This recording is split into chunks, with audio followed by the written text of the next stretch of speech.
لا حول ولا قوة إلا بالله العلي العظيم. أعوذ بالله من الشيطان الرجيم. بسم الله الرحمن الرحيم. الحمد لله الذي لا يبلغ مدحته القائلون ولا يحصي نعماءه العادون ولا يؤدي حقه المجتهدون، الذي لا يدركه بعد الهمم ولا يناله غوث الفتن، الذي ليس لصفته حد محدود ولا نعت موجود ولا وقت معدود ولا أجل ممدود. ثم الصلاة والسلام التحية والإكرام على رسول الأنام خير المبشرين والمنذرين ملقب بطه وياسين، مولانا ومولى الثقلين جد الحسن والحسين أبي القاسم محمد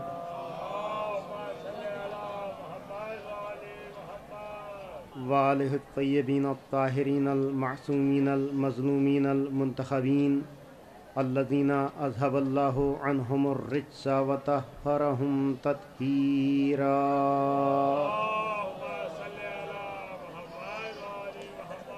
ولعنۃ اللہ الدائمہ علی اعدائہم اجمعین من الآن الی قیام یوم الدین.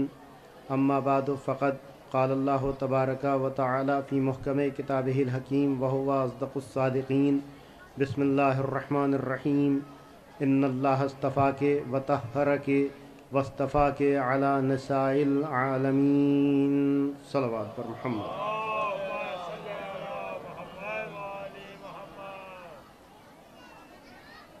آج کی اس سالانہ مجلس کی مناسبت سے قرآن مجید کی اس آیہ ہدایہ کو عنوان سخن قرار دیا کہ جس میں پروردگار جناب مریم کی عظمت و طہارت کو بیان فرما رہا ہے. ظاہر سی بات ہے یہ مہینہ جناب سیدہ کی ولادت و شہادت سے مخصوص ہے. 3 جمادی الثانیہ کو شہادت کی تاریخ تھی، 20 جمادی الثانیہ کو ولادت کی تاریخ ہے. ہم 3 اور 20 کے درمیان میں بیٹھے ہوئے ہیں. اس مناسبت سے میں نے چاہا کہ ذکر جناب سیدہ کا ہو جائے، اور اسی مناسبت سے قرآن کریم کی اس آیت کو عنوان سخن قرار دیا کہ جس میں پروردگار مریم کی طہارت بیان کر رہا ہے. مقصد صرف اتنا ہے کہ جب مریم کی طہارت ذہن میں آ جائے تو سوچئے کہ جس پہ مریم بھی نثار ہوں ان کی طہارت کا کیا عالم ہوگا. اس لیے کہ پروردگار نے آواز دی ان اللہ اصطفاک وطہرک واصطفاک علی نساء العالمین. اے مریم ہم نے تمہیں چن لیا اور ہم نے تمہیں مطہرہ قرار دیا، طاہرہ قرار دیا، اور اس کے بعد پھر کہا کہ ہم نے تمہیں چن لیا تمام عالم کی عورتوں کے اوپر. اب ذرا اندازہ کیجئے، آیت کو پھر دوبارہ تلاوت کر رہا ہوں. ان اللہ اصطفاک وطہرک واصطفاک. مطلب یہ ہوا کہ طہارت مریم بیچ میں بیان کی گئی، طہارت مریم سے بھی پہلے اصطفیٰ، طہارت مریم کے بعد بھی اصطفیٰ. یہ ہے مریم کی طہارت کہ ان اللہ اصطفاک وطہرک واصطفاک. یعنی جب طہارت مریم بیان کی ہے تو پہلے بھی لفظ اصطفیٰ ہے، بعد میں بھی لفظ اصطفیٰ ہے. یہ ہے مریم کی طہارت. لیکن سیدہ کی طہارت کو اگر دیکھنا ہے تو میدان مباہلہ میں آؤ، وہاں لفظ اصطفیٰ نہیں ہے بلکہ آگے مصطفیٰ پیچھے مرتضیٰ. صلوات بر محمد. یہاں لفظ حفاظت نہیں کر رہی، لفظ ضامن نہیں ہے. آگے مصطفیٰ ہیں، پیچھے مرتضیٰ ہیں. لیکن عجیب سلسلہ ہے. بعض شعراء، بعض ذاکرین، اکثر پڑھے لکھے ذاکرین اور شعراء ایسا نہیں کرتے، لیکن بعض ذاکرین نے ایک مزاج یہ بنا رکھا ہے کہ تقابل کرتے ہیں توہین آمیز. تقابل توہین آمیز نہیں ہونا چاہیے. جناب مریم معصومہ ہیں، جناب مریم پاک باز بی بی ہیں. جناب مریم کے نام کا ایک سورہ نازل ہوا قرآن میں. جناب مریم جناب عیسیٰ کی والدہ ہیں. تو ایسا نہیں کہ کوئی توہین ہے. لیکن جس وقت میں خانہ کعبہ میں ولادت علی کا تذکرہ ہوتا ہے تو پھر نہ پوچھے جناب مریم کے لیے کیا کیا الفاظ استعمال ہوتے ہیں کہ مریم سے کہہ دیا بیت المقدس سے نکل جاؤ، چلی جاؤ. یہ توہین ہے جناب مریم کی. جناب مریم معذاللہ کوئی ایسا نہیں تھا کہ وہ پاک و پاکیزہ نہیں تھی، نہیں، وہ پاک باز بیوی تھیں، وہ معصومہ تھیں. ہاں، مصلحت پروردگار کچھ اور تھی جو اس نے چاہا کہ مریم یہاں نہ رہیں، باہر چلی جائیں. مصلحت پروردگار کچھ اور تھی جو فاطمہ بنت اسد کے لیے حکم ہوا کہ تم خانہ کعبہ میں چلی آؤ. بس ایک بات آپ کی خدمت میں عرض کر کے بہت تیزی کے ساتھ اپنی منزل تک پہنچوں گا کہ ایک اہم مسئلہ یہ تھا کہ چونکہ پروردگار آخرت تک کی دوربین نگاہوں سے دیکھ رہا تھا کہ اگر عیسیٰ کی ولادت بیت المقدس میں ہو گئی تو آنے والی ایک قوم یہ دعویٰ کرے گی کہ دیکھو ہم نہ کہتے تھے کہ عیسیٰ اللہ کے بیٹے ہیں، اسی لیے تو ان کے گھر میں پیدا ہو گئے. اور فرمایا آپ نے ان کے لیے ایک ثبوت مل جاتا کہ ہم تو پہلے ہی کہتے ہیں کہ عیسیٰ اللہ کے بیٹے ہیں، اسی لیے تو ان کے گھر میں پیدا ہوئے. اس لیے پروردگار نے کہا کہ مریم اس وقت یہاں سے چلی جاؤ، ولادت یہاں سے باہر ہو جائے تو کسی کو ثبوت نہیں ملے گا. لہذا توہین مریم نہیں ہے. اب تصویر کا رخ پلٹیں، خانہ کعبہ میں پہنچیے. جناب فاطمہ بنت اسد کو کیوں بلایا گیا؟ کیوں؟ اس لیے کہ پروردگار جانتا تھا کہ ایک دور ایسا بھی آئے گا کہ جو علی کو اللہ کہنے والا ہوگا. لہذا جب وہ علی کو اللہ کہے گا تو اگر علی کی ولادت خانہ کعبہ کے علاوہ دنیا کے کسی خطے میں بھی ہو جاتی تو علی کی ولادت اتنی مشہور نہ ہوتی، دنیا سمجھ ہی نہ پاتی کہ علی پیدا ہوئے. اس لیے کعبے میں علی کو پیدا کر کے دنیا کو دکھا دیا کہ علی پیدا ہوئے ہیں خانہ کعبہ کے جوف میں، اور جو پیدا کرتا ہے وہ خدا ہوتا ہے، پیدا ہونے والا خدا نہیں ہوتا. صلوات بر محمد.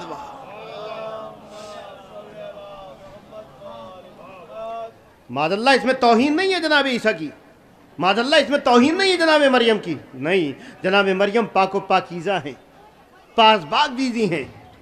ایسی پاک باز بیوی کہ ان کے نام سے باقاعدہ سورہ نازل ہوا قرآن میں، ان کی شان میں قرآن میں آیت نازل ہوئی، ان کی طہارت اور عظمت کا اعلان قرآن کر رہا ہے. اب سوچئے کہ جب مریم کی یہ عظمت ہے کہ جنہیں سید نساء عالمین بنایا تو جو اول سے لے کے آخرین تک تمام عورتوں کی سردار ہو. رسول اسلام نے جہاں اور احادیث بیان فرمائی وہاں یہ بھی بیان فرمایا کہ فاطمہ تم سید نساء عالمین ہو.